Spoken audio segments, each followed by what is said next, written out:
지난 수요일부터 교회력으로 사순절이 시작되어졌습니다. 이 사순절은 영상 광고에서 보신 것처럼 우리가 예수님의 십자가와 순환을 깊이 묵상하며 주님의 발자취를 따르는 40일 동안의 여정이라고 할 수 있습니다. 공교롭게도 올해는 이 사순절을 시작하는 제2의 수요일과 그리고 이슬람이 지키는 라마단이라고 하는 절기의 시작일이 똑같았습니다. 여러분도 아마 무슬림들이 이 라마단을 얼마나 철저하게 지키는지 이야기를 들어보셨을 텐데요. 그들은 30일 동안 해가 떠 있는 동안에는 일체의 음식은 물론이고 물 한 모금도 마시지 않는다라고 합니다.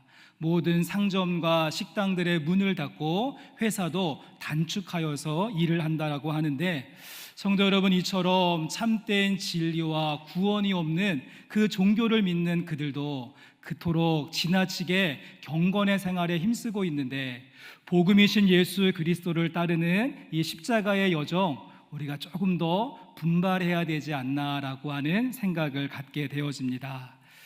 아이고, 사순절이 또 돌아왔네 하시면서 매년 반복되는 연례 행사로 여기시는 것이 아니라 우리의 무디워지고 단단해져 버린 이 우리의 영성을 다시 한번 흔들어 깨우는 웨이크업, 알람으로 여기실 수 있었으면 좋겠습니다. 바라기는 흐트러진 몸과 마음 다시 한번 정돈하시고 경건과 절제와 나눔으로 십자가의 길을 준비하는 사순절 순례길이 되실 수 있기를 간절히 원합니다. 우리 주변에 계신 분들과 함께 인사하겠습니다. 사순절을 출발하시면서 몸과 마음 가지런히 하십시오. 같이 한번 인사하실까요? 우리 몸과 마음 가지런히 하며 사순절 순례길 함께 걷기를 원합니다. 또한 이번 사순절 기간 동안에 보시면 이제 3월 첫 번째 주일 수요일부터 수요 전할세, 우리 교회 표어에 맞추어서 이제 봄이 찾아왔기에 우리가 수요 오전 예배 후에 복음의 말씀을 전하는 전도 활동을 실시하고자 합니다. 누군가 나와서 알아서 하겠지, 그냥 누군가의 일로 미루어 놓지 마시고 우리 믿음의 선배들이 날연보를 드리면서 구령의 열정으로 뜨거웠던 것처럼 저와 여러분도 십자가 전달자로 헌신하는 은혜가 있었으면 좋겠고요. 또한 3월 16일부터는 사순절 세일의 새벽 기도회가 이번에는 기도라고 하는 주제를 가지고 함께 진행하고자 합니다. 예수님께서 십자가를 지시기 전날 밤 마지막 부탁하셨던 것이 너희들이 나와 함께 딱 1시간만이라도 깨어서 기도할 수 없겠니? 주님의 간절한 요청을 기억하시면서 우리 절대 1시간 기도라고 하는 사명을 가지고 새벽을 깨우는 은혜가 있기를 원합니다. 자, 오늘은 창세기에서 하나님을 만나다 이제 7번째 말씀의 시간인데요. 1월 달부터 상고하기 시작한 창세기의 말씀, 우리가 오늘은 조금 진도를 조금 빼기 위하여서 노아의 방주 사건을 기록하고 있는 창세기 6장과 7장과 8장의 말씀, 이 3장의 말씀을 우리가 오늘은 한 묶음으로 묶어서 같이 한번 말씀을 상고해 보고자 합니다. 특별히 사순절 여정을 시작하면서 오늘 본문의 말씀 노아의 방주 사건 속에서 구원의 방주가 되시는 예수 그리스도의 모습을 찾아보는 오늘은 구속사적인 말씀을 함께 나누고자 하는 것이죠. 여러분, 그래도 명색이 마이크 볼륨을 조금만 올려주시면 좋겠습니다. 또 명색이 우리가 영생교회 주일 예배로 모였는데 교회 학교 때 많이 듣던 노아의 이야기보다는 조금 더 수준이 있어야 되지 않겠습니까? 그래서 오늘은 이 노아의 방주 사건 속에서 예수님을 찾아보는 깊이 있는 구속사적인 말씀을 함께 나누고자 합니다. 그래서 노아의 이야기가 쭉 전개되어지는 이 창세기 6장, 7장, 8장, 9장 이 긴 내러티브와 스토리 속에서 우리가 오늘은 기승전결이라고 하는 관점을 가지고 노아의 이야기가 어떻게 시작이 되어지고 또 진행되어지며 전환점을 맞고 마지막 결론에 이르게 되어지는가, 이 기승전결 가운데 오늘은 우리가 기승전까지 같이 한번 살펴보시고 다음 주일에는 마지막 결론에 대한 말씀을 나누면서 이 속에서 예수 그리스도의 그림자 함께 찾아보기를 원합니다. 자, 가장 먼저 기승전 가운데 첫 번째 기, 노아의 방주의 사건은요, 이렇게 출발하고 이렇게 이야기가 시작되어지는데, 이 기승전결 가운데 가장 첫 번째 부분에서 우리가 꼭 체크해야 되는 중요한 키포인트가 있다라고 한다면 노아의 준행하는 모습, 노아의 준행함의 모습이 모든 이야기의 출발이었습니다. 하나님의 은혜를 입은 노아가 주님께서 명령하신 내용들을 이렇게 했다라고 말씀은 소개합니다. 우리 6장 말씀의 제일 마지막 절인 22절 말씀 보여주시고 이 말씀 같이 읽겠습니다. 노아가 그와 같이 하여 하나님이 자기에게 명하신 대로 다 준행하였더라. 노아가 어떻게 했습니까? 명령하신 모든 것을 다 준행했다라고 6장 말씀 마무리 짓고 있고요. 그런 다음에 함께 읽은 7장의 5절 말씀도 같이 읽어봅니다. 노아가 여호와께서 자기에게 명하신 대로 다 준행하였더라. 또다시 다 준행했다라고 말씀합니다. 우리 지난주 말씀의 주인공이었던 에녹의 두드러진 특징이 무엇이었는가 하면, 에녹은 여호와 하나님과 동행하는 자였다. 동행함이 에녹의 특징이었다면, 이제 오늘의 말씀의 주인공인 노아는 동행함을 넘어서 준행하는 모습, 동행을 넘어서 준행하는 모습을 우리에게 보여주고 있습니다. 제가 교회학교 시절에 많이 불렀던 찬양 가운데 지금은 제가 멜로디가 잘 기억이 나지 않는데, 노아 할아버지 배를 짓는다라고 하는 그런 노래가 있었습니다. 노아 할아버지 배를 짓는다, 노아 할아버지 배를 짓는다, 높은 산 꼭대기에 배를 짓는다. 앞집에 김서방, 뒷집에 박서방 모두 반대하여도 높은 산 꼭대기에 배. 참 신기합니다. 제가 지금 1부, 2부, 3부 다 부르는데 멜로디가 다 다릅니다. 전 아무래도 작곡의 은사가 있는 것이 아닌가 여러분 생각이 되어지는데, 기억이 가물가물하기도 하고요. 여러분, 배라고 하는 것 어떻습니까? 보통 강가에 짓고 바닷가에 짓는 것이 상식적인 모습인데, 높은 산 꼭대기에다 짓는다, 이것처럼 무모한 일이 어디 있고, 120년 동안 지었던 그 모습, 그래서 앞집에 있는 김서방, 뒷집에 있는 박서방 모두가 반대했음에도 불구하고 산 꼭대기에다가 그 하나님의 명령대로 그 방주를 짓는 모습, 오늘 말씀은 준행하는 모습이었다고. 하나님께서 명령하신 것 하나도 틀림없이 공법과 사이즈와 기간과 양식 등등 하나님께서 명령하신 것에 대하여서 철저하게 모두 다 준행하는 모습이었다라고 소개하고 있습니다. 지난 금요 성령 집회에 나오셨던 분들은 야고보서 말씀을 다시 한 번만 기억해 보시죠. 우리 신앙의 요소인 믿음과 행함을 이야기했는데, 믿음과 행함은 서로 대립하고 있는 모습이 아니라 하나로 연결되어져야 하는 모습.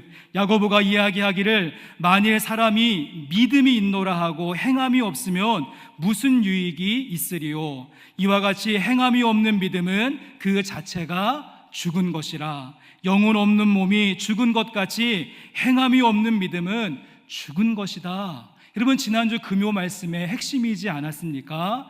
이와 같은 원리를 잘 알고 있었던 노아는 주님께서 내리시는 그 명령에 아멘 믿습니다, 아멘 믿습니다 고개만 끄덕이고 끝냈던 것이 아니라, 이 행함이 있는 믿음이 진짜 믿음이기에 주신 명령 가지고 모든 연장 짊어지고 저 산꼭대기에 올라가서 120년이라고 하는 시간 동안에 앞집에 김서방, 뒷집에 박서방 모두가 반대하는 일이었지만 뚝딱뚝딱 방주를 만드는 모습. 창세기 기자는 여호와의 말씀에 준행하는, 준행하는 노아의 모습이었다라고 우리에게 알려주고 있는데, 기대하기는 저와 여러분의 모습도 동행을 넘어 준행으로 나아가는, 우리에게 명령하신 그 모든 말씀, 우리 가운데 있는 이 믿음, 우리의 행함을 통하여서 증명되어지는 은혜가 있기를 간절히 원합니다. 주석을 참고해 보았더니 이 노아가 만들었던 방주는 여러분 그 당시에 최고의 공법과 기술력이 이렇게 집약되어져 있었던 그런 목조선이었다라고 이야기를 합니다. 요즘도 이 나무로 목조선을 만들 때 90m 이상 만드는 것이 불가능하고 또 어려운 일이라고 하는데, 노아의 방주는요 300규빗 133m가 넘는 긴 그런 배였고, 또 상중하 3층 구조로 되어져 있으며 어떤 비바람과 거친 파도에도 흔들림 없는 탄탄한 내구력을 가지고 있었다는 것입니다. 그래서 실제로 미국의 군함이었던 미드웨이라고 하는 그 군함은 이 노아의 방주를 그대로 본떠서 만들었다라고 하는 이야기도 있습니다. 여러분, 그런데 이 노아의 방주가 그 당시에 최신식의 배라고 할지라도, 또한 모든 공법과 기술력이 집약되어져 있는 배였다라고 할지라도, 이 노아의 방주 안에 없는 것이 두 가지가 있었습니다. 무엇이 없었는가 하면, 이 노아의 방주는 방향을 틀고 나가는 방향키가 없었고, 이 배의 문을 열고 닫는 열쇠키가 없었다는 것이죠. 전 이상의 두 가지, 방향키와 열쇠키, 노아가 만들 줄 몰라서 생략한 것이 아니라 저는 아주 고의적으로 노아가 만들지 않았다라고 생각합니다. 왜요? 노아는 준행하는 사람이었기 때문에. 그래서 이 배를 탄탄하고 내구성 좋게 흔들림 없이 만드는 것은 나의 몫이었고, 모든 동물들을 불러 모으는 것도 나의 몫이었지만, 이 배가 나가는 방향만큼은, 이 배의 문을 열고 문을 닫는 그 권리만큼은 하나님께 있는 것이기에, 노아는 배를 만들 때 방향키와 열쇠키를 만들지 않았던 것입니다. 전 그런데 우리 가운데 조금 안타까운 점이 있다라고 한다면, 우리는 이 부분에 있어서 미스하는 경우가 참 많습니다.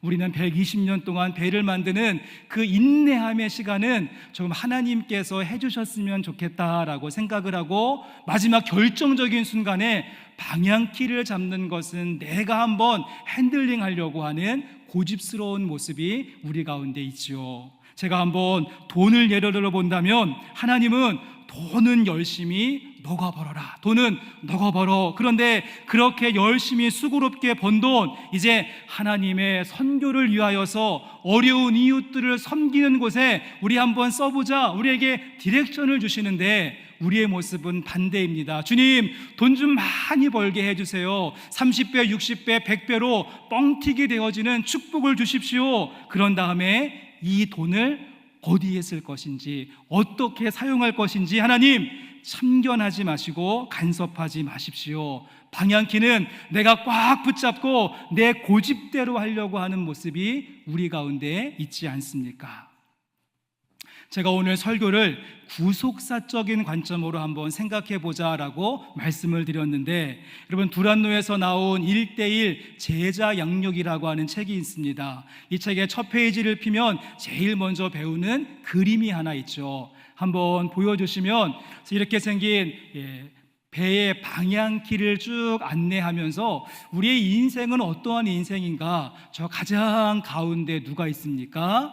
예수 그리스도가 있고, 그리고 바깥에 더 크라이스트 디렉티드 라이프, 우리 예수님께서 우리의 인생의 방향키를 잡고 있다는 것입니다. 내 인생, 내 마음대로, 내 뜻대로, 내가 가고 싶은 대로 가는 것이 내 인생이 아니라, 노아의 방주와 같이 우리 인생의 방향키 누가 잡고 계십니까? 우리 인생의 타륜 누구의 손에 붙들려 있습니까?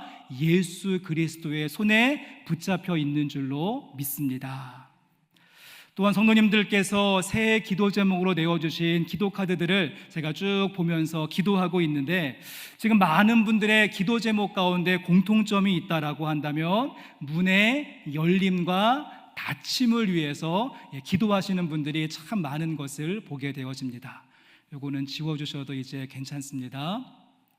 그래서 많은 분들이 기도하시는데 태의 문이 열리기를 위해서, 또 우리 자녀들의 진로의 문이 열리기를 위해서 사업과 비즈니스 가운데 새로운 문을 좀 열어주십시오. 관계에 어그러진 분들이 회복이 되어지고 내 건강의 문제의 문도 풀리기를 소망하시면서 기도하시는 분들이 참 많은데, 여러분, 이 모든 문이 열리고 문이 닫히는 열쇠 키가 누구에게 있는지 창세기 7장 16절의 말씀 한번 보시겠습니다. 창세기 7장 16절에 들어간 것들은 모든 것의 암수라 하나님이 그에게 명하신 대로 들어가매 여호와께서 그를 들여 보내시고, 그 다음 어떻습니까? 문을 닫으시니라. 누가 문을 닫았습니까? 하나님께서 문을 닫으신 것이죠. 심혈을 기울여서 탄탄하게 배를 만드는 것은 나의 몫이었고 노아의 몫이었다라고 한다면, 이 배의 문, 그래서 홍수가 나기 전에 문을 열고 홍수가 그치고 난 다음에 다시 문을 닫는 이 모든 과정 속에 문을 열고 닫는 것 누구에게 있습니까? 하나님에게 있었던 것처럼 우리의 기도 제목, 문이 열리고 문이 닫는 모든 기도의 제목, 그 키는 예수 그리스도, 다윗의 열쇠를 가지고 계셔서 곧 열면 닫을 자가 없고 닫으면 열 자가 없는 우리 주님께 우리 인생의 모든 키가 달려있다는 사실 고백할 수 있는 우리 모두가 되었으면 좋겠습니다. 사진을 좀 한 장 보여주시면, 여러분 저 멀리 유럽 아일랜드 근처에 가면은 이렇게 생긴 아주 그 육지에서 많이 떨어져 있는, 우리식으로 이야기하면 독도와 같은 스켈레그 마이클이라고 하는 섬이 하나 있다라고 합니다. 그 당시 사람들은 이 섬을 세상의 끝이다라고 생각을 했고요. 그래서 어떤 사람들이 이 섬에 많이 왔는가 하면 믿음을 가지고 수도 생활을 하는 수도생들이 이 섬을 많이 찾게 되어집니다. 그래서 다음 한번 사진을 좀 보여주시면, 이 섬에 보시면 돌멩이를 쌓아서 만든 이렇게 수도원을 만들고 여기에서 수도 생활을 하는 아일랜드 켈트 수도사들이 많았다라고 하죠. 근데 이 수도원의 오랜 전통 가운데 어떠한 모습이 있는가 하면, 여기서 일정 기간 동안 이제 훈련을 받고 수도 생활을 마치고 나면 이제 앞으로 내 인생 하나님께서 인도하시는 대로 준행하는 삶을 살겠습니다, 다짐하며 내가 어느 곳에 가든지 내 삶 전체를 드리겠습니다 라고 하는 백색 순교를 서원하는 그런 언약의 시간이 있다라고 합니다. 우리 가운데 피를 흘리는 적색 순교도 순고하지만 내 삶 전체, 나의 시간과 재능과 마음을 온전하게 주님께 드리겠다라고 다짐하는 백색 순교의 그런 서약의 시간을 갖게 됩니다.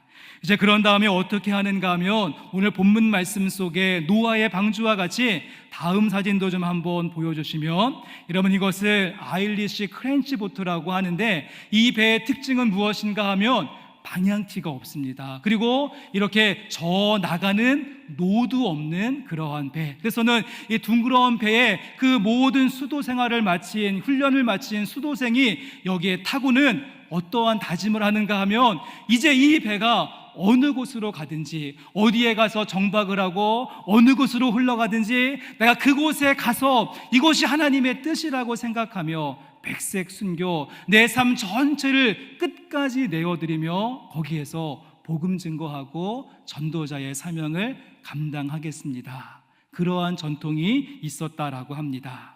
함께 예배하는 성도 여러분, 노아의 방주에는 방향키가 없었고 열쇠키가 없었던 아일리시 크렌치 보트였다는 사실을 여러분 꼭 기억하시면서, 우리의 인생의 모든 길과 모든 방향, 내 인생 가운데 열리고 닫히는 이 모든 문제 예수님께 온전하게 내어드리고 의탁하실 수 있는, 준행하는 이 시대에 노아가 되실 수 있기를 주님의 이름으로 간절히 축복합니다. 여러분, 그런가 하면 이 노아의 이야기 기승전 가운데 두 번째 승, 이 노아의 이야기가 어떻게 전개되어지고 이제 진행되어지는가? 처음에는 노아의 준행함을 통하여서 방주가 만들어졌고요. 이제 이 방주가 하나님이 작정하신 물로 심판하시는 그 과정을 쭉 통과하게 되어지는데, 창세기 7장과 8장 말씀해 보시면 이제 하나의 큰 구조와 틀 안에서 그 과정을 우리에게 설명해 줍니다. 저는 이것을 재창조라고 하는 개념을 가지고 소개하면 좋을 것 같은데요. 저희는 이미 창세기 1장과 2장에서 하나님께서 창조하시는 모습, 그래서 보시기에 좋았더라, 감탄사가 넘치는 창조의 현장을 이미 보셨고, 근데 안타깝게도 인간의 범죄와 타락함으로 말미암아서 그 창조하신 세계가 무너지게 되어졌죠. 그런 다음에 점점 허물어지고 점점 망가져서 노아의 때가 되어졌을 때 어떠한 지경까지 이르게 되어졌는가? 창세기 6장 5절과 6절 말씀 이어서 한번 보십시오. 여호와께서 사람의 죄악이 세상에 가득함과 그의 마음으로 생각하는 모든 계획이 항상 악할 뿐임을 보시고 그 땅 위에 사람을 지으셨음을 한탄하사 마음에 근심하시고, 사람의 죄악이 가득하자 하나님께서 한탄하시고 근심하시고, 그 다음 어떤 말씀이 이어집니까? 내가 이제 하나님이 작정하시고 모든 것을 다 쓸어버리시겠다라고 작정하시는 장면이 이 말씀 다음에 이어지게 됩니다. 하나님께서 원래 창조하셨던 크리에이션, 하나님의 창조의 모습이 있었는데 인간의 범죄함으로 말미암아 점점 망가지게 되어졌고, 오늘 창세기 7장 말씀에 이르게 되어졌을 때는 하나님께서 다 쓸어버리고 원래의 모습 다 무너뜨리겠다, 디크리에이션, 그래서 해체시키는 말씀이 나옵니다. 그 다음에 창세기 8장은 다 무너지고 심판받은 그 땅 가운데 리크리에이션, 다시 창조하시는 말씀이 쭉 이어지는 것을 보게 됩니다. 그래서 크리에이션, 디크리에이션, 리크리에이션으로 우리가 한번 해석해 볼 수 있을 것 같은데, 여러분 이 가운데서 창세기 7장 말씀의 슬라이드를 한번 보여주시면, 창세기 7장 말씀은 디크리에이션, 그 창조하셨던 것을 다시 다 무너뜨리시고 해체시키시는 과정, 네 가지의 특징이 있는데요. 창세기 7장 4절 말씀 가운데 하나님께서 노아에게 이제 7일이 있으면 홍수가 시작될 것이다 라고 말씀하시자 모든 동물들을 모으게 되어지고 가족들을 모으게 되죠. 그런 다음에 창세기 7장 10절에 7일이 지난 다음부터 비가 내리기를 시작합니다. 하늘의 창문이 열리고 땅의 깊은 곳에서 샘물이 터져 올라서 비가 내리기를 시작했고, 창세기 7장 17절 말씀에 얼마 동안 비가 왔습니까? 40주야, 40일 동안 끊임없이 비가 내렸고, 창세기 7장의 마지막 절 말씀에 보시면 150일 동안 그 물들이 온 지면에 범람하게 되었다. 이러한 과정을 통하여서 디크리에이션, 그 창조가 해체되어지는 시간이 있었습니다. 이제 그런 다음에 창세기 8장 넘어가 보시면 이것이 역순으로 반복되어지면서 이번에는 리크리에이션, 다시 한번 창조하는 재창조의 모습이 있죠. 8장 3절에는 150일 동안 동일하게 물들이 감하게 되어졌다. 창세기 8장 6절에는 40일 동안 노아의 가족들이 배에서 대기하고 있었다. 창세기 8장 10절은 7일 후에 비둘기를 내보냈더니 어린 감람나무 잎을 물고 왔고, 마지막 12절 말씀 또다시 7일 후에 비둘기를 내보냈더니 돌아오지 않는 모습, 이 두 가지의 모습을 이제 한번 비교해서 보여주시면 A, B, C, D, D-, C-, B-, A- 역순을 통하여서 디크리에이션, 해체되었던 세상 가운데 리크리에이션, 다시 창조하시는 하나님의 손길. 숫자로 보시면 7, 7, 40, 150, 40, 7, 7. 여러분, 그래서 7, 7로 시작해서 7, 7로 맞춰지는 모습, 7, 7 맞게 시작해서 7, 7 맞게 끝나는 것을 보게 되어집니다. 제가 한번 말씀드렸죠. 여러분, 7, 7 맞다가 좋은 말입니까? 나쁜 말입니까? 칠칠 맞다는요 굉장히 좋은 칭찬입니다. 옆에 분에게 칠칠 맞다 하시면 너무도 좋아하셔야 됩니다. 왜냐하면요 7은 완전 숫자이고 칠칠 맞는 것은 완전 숫자가 딱딱 맞아 들어간다라고 하는 알맞은 말이고, 문제는 무엇입니까? 칠칠 맞지 못한 것, 칠칠 맞지 못한 것이 문제인 것이죠. 바라기는 우리 칠칠 맞는 영생교회 성도님들 되시기를 바랍니다. 아무도 아멘을 안 하십니다. 이러실 줄 알았습니다.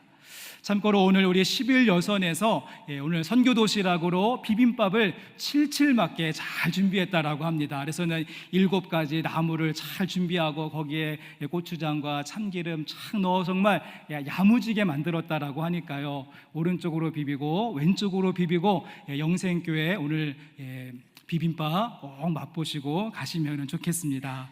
아무튼 창세기 7장 말씀은 7, 7, 40, 150 이러한 과정을 통하여서 디크리에이션, 해체 과정이 있었으면, 그 다음에 창세기 8장은 150, 40, 7, 7 역순으로 하면서 다시 한번 재창조의 모습이 이루어지고 있는 모습. 제가 이렇게 긴 시간 동안에 이 과정과 큰 틀을 소개하는 이유는 무엇인가 하면, 우리 창세기 7장에서 8장 말씀으로 넘어가는 이 과정 속에서 놓치지 말아야 하는 것이 있는데, 그것은 무엇인가 하면 창세기 7장 말씀 시작할 때나 창세기 8장 말씀 마무리되어질 때나 이 과정을 통과하는 길 속에 누가 있습니까? 무엇이 있습니까? 하나님이 지으라고 명령하신 노아의 방주가 있었고, 그 노아의 방주 안에 있었던 노아의 가족들과 동물들은 이 노아의 방주가 마치 생명싸개와 같은 역할을 하기에 그 해체의 시간에도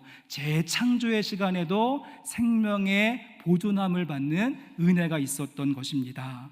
40주야 비가 쏟아질 때에도, 150일 동안 물이 범람할 때에도, 또 150일 동안 물이 줄어들 때에도, 40일 동안 대기할 때도 그 노아의 방주는 생명싸개와 같이 노아의 가족들과 동물들을 구원할 수 있는 은혜의 통로가 되어졌는데, 그러기에 우리는 오늘 본문 말씀을 구속사적으로 읽으면서 우리를 구원하시는, 구원의 방주 되시는 예수 그리스도의 모습을, 구원의 방주, 노아의 방주를 통하여서 볼 수 있어야 한다는 사실입니다.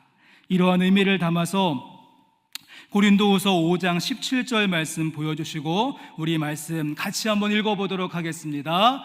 그런즉 누구든지 그리스도 안에 있으면 새로운 피조물이라, 이전 것은 지나갔으니 보라 새 것이 되었도다. 아멘. 여러분 아멘이십니까? 그런즉 누구든지 그리스도 안에 있으면, 구원의 방주 되시는 그리스도 안에 있으면 새로운 피조물이다. 모든 영어 성경에 new creation, recreation, 새로운 창조가 되어졌다라고 말씀하시면서 이전 것은 지나갔으니 보라 새 것이 되어졌도다.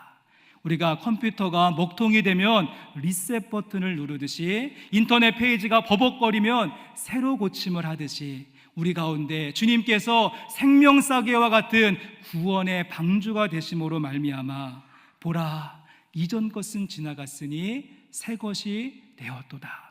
구원의 방주 되시는 주님 그리스도 예수 안에 있게 되어졌을 때 저와 여러분의 인생 가운데 새로운 걸음 출발하게 되는 줄로 믿습니다.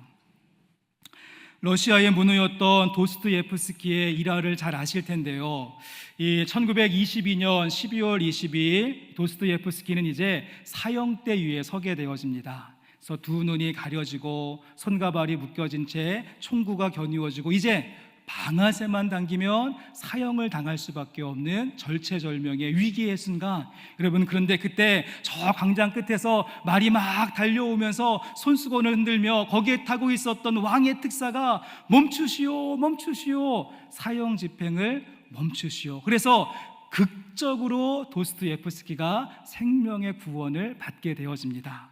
이제 그런 다음에 20년이 지나고 도스토옙스키가 백치라고 하는 책에서 그때의 심정을 이렇게 고백하는 부분이 있습니다.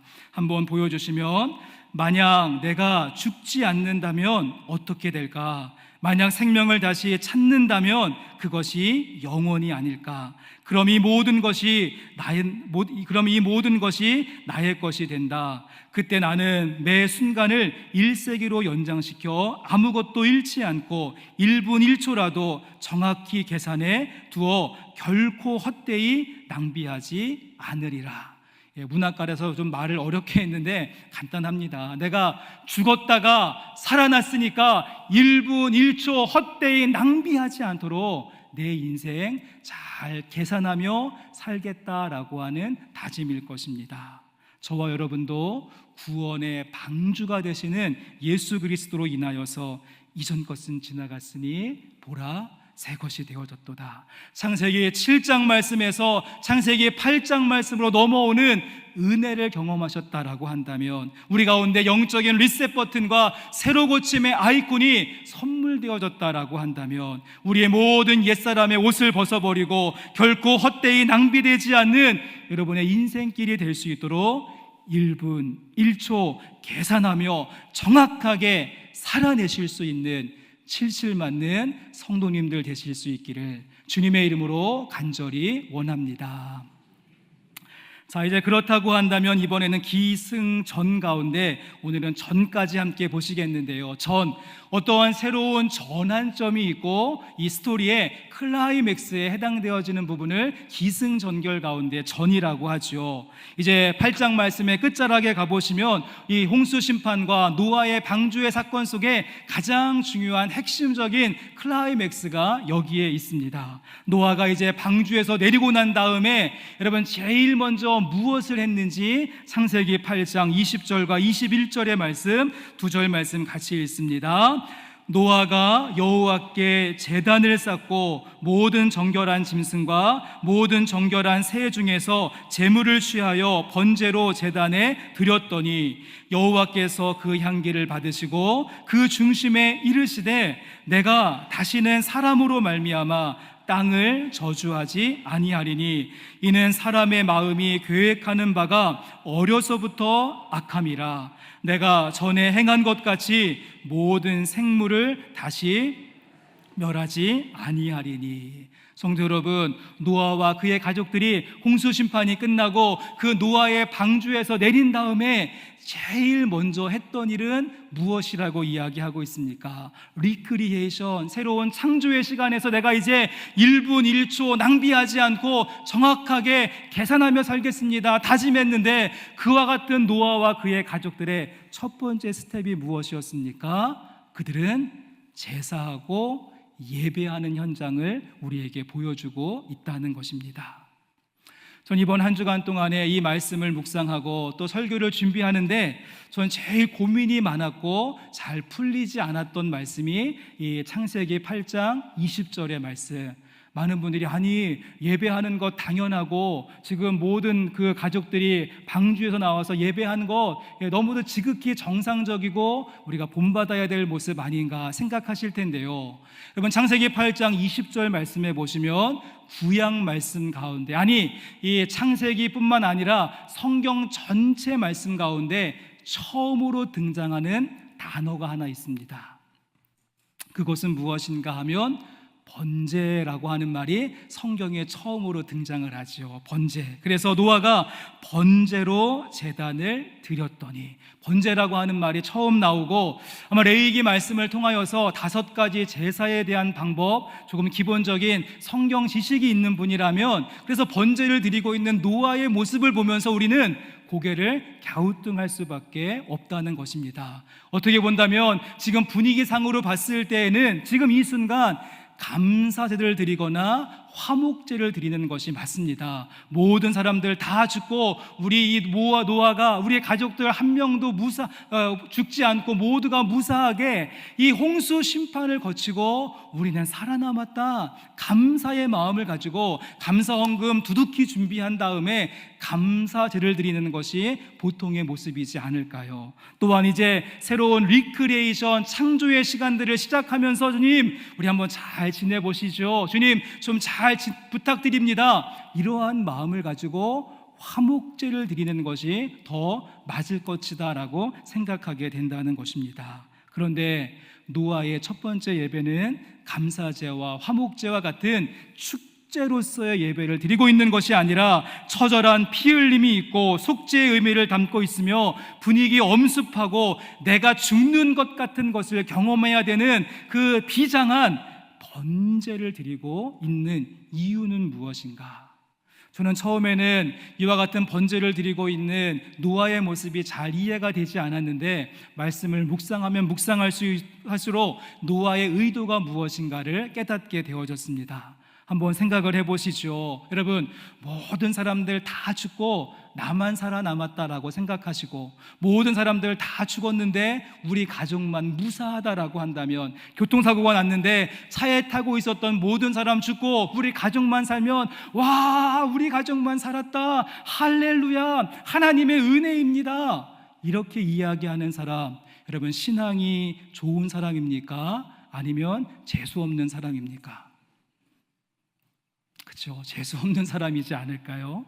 노아는 지금 지극히 유치하고 초보적이고 그런 의미로서 화목제와 감사의 예물을 드리고 있는 것이 아니라 지금까지 홍수에 쓸려나갔던 무수히 많은 사람들의 죄악을 생각하면서 비가 내리기 시작했을 때 얼마나 많은 사람들이 절규하면서 노아의 방주에 창문을 두드렸을까요? 그럼에도 불구하고 다 쓸려나간 그들의 그 얼굴에 잔상이 남아있는 노아는 이 땅에 남았던 모든 죄악에 대한 부분들을 다시 한번 주님께 꺼내놓으며 번제를 드리고 있는 것입니다.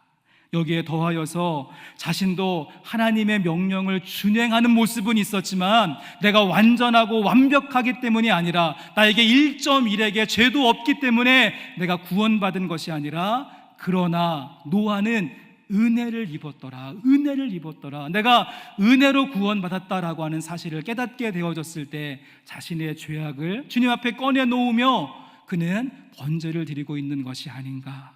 또한 앞으로 이제 새로운 시간, 새로운 무대, 새로운 환경, 새로운 걸음이 주어졌지만 그 걸음과 그 길이 또다시 죄악된 길일 것을 노아는 예측했던 것입니다. 술에 취하고 포도주에 취하여서 하체를 다 드러내고, 그리고 아들끼리 끼리끼리 모여서 수군거리고 결국에는 바벨탑을 만드는 일까지 새로운 리크리에이션, 새로운 창조가 주어졌지만 또다시 죄악된 길을 걸을 것을 알았기 때문에 죄의 문제를 가지고 번제를 드리고 있는 노아의 모습을 보게 됩니다. 성도 여러분, 그렇다고 한다면 이와 같은 노아의 번제를 받으신 하나님께서 이제 무엇이라고 말씀하시는지 오늘 말씀 가운데 가장 중요한 구절인데요, 우리 창세기 8장 21절의 말씀 다시 한 번만 같이 읽어보겠습니다. 여호와께서 그 향기를 받으시고 그 중심에 이르시되 내가 다시는 사람으로 말미암아 땅을 저주하지 아니하리니 이는 사람의 마음이 계획하는 바가 어려서부터 악함이라. 내가 전에 행한 것 같이 모든 생물을 다시 멸하지 아니하리니. 노아의 그 번제를 주님께서 향기롭게 받으셨다라고 말씀하신 다음에 하나님께서 그 중심에, 하나님 저 깊은 곳에 새기고 또 새겼던 말씀이 있는데 무엇이라고 말씀하십니까? 내가 이제는 다시는 사람으로 말미암아 땅을 저주하지 않겠다, 다시는 심판하지 않겠다, 하나님께서 마음 중심에 새기셨다라고 말씀하고 있는 것, 여러분 이 말씀의 의미를 아시겠습니까? 그런데 여러분 여기에는 한 가지 왜곡이 있고 한 가지 모순된 모습이 있다는 것입니다. 심판하지 않으시겠다, 주님의 중심의 마음은 알겠는데 여러분 21절 말씀 후반부에 보시면 어떤 말씀이 이어집니까? 이는 사람의 마음이 계획하는 바가 어려서부터 악함이라. 여러분 이것이 바로 오늘 말씀의 모순이고 역설이 되어집니다. 하나님의 마음은 무엇인지 알겠는데 인간의 모습은 어려서부터 악함으로 가득 차 있는 악한 길이 여전히 남아있다는 것이죠. 그래서 이것이 서로 상충되고 부딪히는 것입니다. 왜 모순가, 이것이 왜 역설인가 하면, 여러분 다시는 저주하지 않고 심판하지 않으려고 한다면 인간들의 모습 가운데 악한 모습이 없어야 하는 것이고요, 반대로 인간들의 모습이 어려서부터 악함으로 꽉 채워져 있다라고 한다면 또다시 심판과 저주가 있을 수밖에 없는 것 아니겠습니까?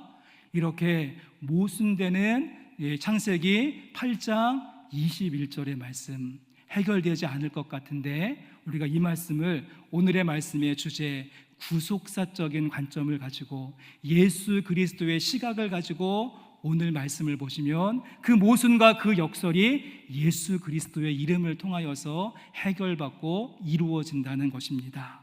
그러기에 지금 우리 하나님은 창세기 8장 21절 말씀을 마음에 새기실 때부터 작정하시고 다짐하시고 계획하셨습니다. 이 땅 가운데 이 모순을 깨시기 위해서, 역설을 푸시기 위해서 예수 그리스도 이 땅 가운데 보내시기로 마음 먹으신 것이죠. 창세기 8장 21절에 명시적으로 예수님을 죽게 하겠다, 여러분 쓰여져 있지는 않지만 예수님을 대입하지 않고는 해결이 되지 않는 말씀인 것을 보게 됩니다. 다시는 사람으로 인해서 땅을 저주하지 않겠다 다짐하셨던 하나님의 그 마음도, 계획하는 바가 어려서부터 악함으로 가득 차 있는 인간의 이 죄성의 문제도 해결하실 수 있는 분은 예수 그리스도 한 분밖에 없었습니다. 저는 그러기에 창세기 8장 21절 말씀, 그냥 하나님 혼자 씁쓸하게 독백했던 내용이 아니라 리크리에이션, 새로운 창조의 현장 가운데 성부, 성자, 성령 삼위일체 하나님 함께 모이셔서 대화하시고 약속하셨던 내용이라고 생각합니다. 우리 이제 저들을 저주하지 말고 내가 저주를 받자. 우리 이제 저들을 죽이지 말고 내가 죽자. 저들을 심판하지 말고 내가 심판을 받자. 예수 그리스도의 음성이 들려오시는지요? 이렇게 대화하시고 약속하셨던 주님은 때가 되자 이 땅 가운데 오셨고 창세기 8장 21절 말씀을 이루시기 위해서 골고다 언덕 십자가의 길을 가신 줄로 믿습니다. 함께 예배하는 영생교회 성도 여러분, 이 십자가의 길을 따르는 사순절을 출발하며 우리 모두 구원의 방주가 되시는 예수 그리스도를 통하여서 구원받고 새로운 피조물이 되었다라고 하는 분명한 구원의 은혜가 우리의 마음속에 새겨질 수 있기를 원합니다. 그리고 거기서 그치는 것이 아니라 구원의 방주 되신 예수님께 여러분의 삶의 모든 방향키와 모든 열쇠키를 내어드릴 수 있는 준행하는 모습이 우리의 삶에 가득하고, 우리의 삶 속에 준행할 뿐만 아니라 그 희생의 삶을 보여주셨던 예수 그리스도의 십자가의 길을 생각하시면서 오늘 말씀 속에 노아와 같이 번제로 예배할 수 있는 성도님들의 모습이 되시기를 주님의 이름으로 간절히 축원합니다.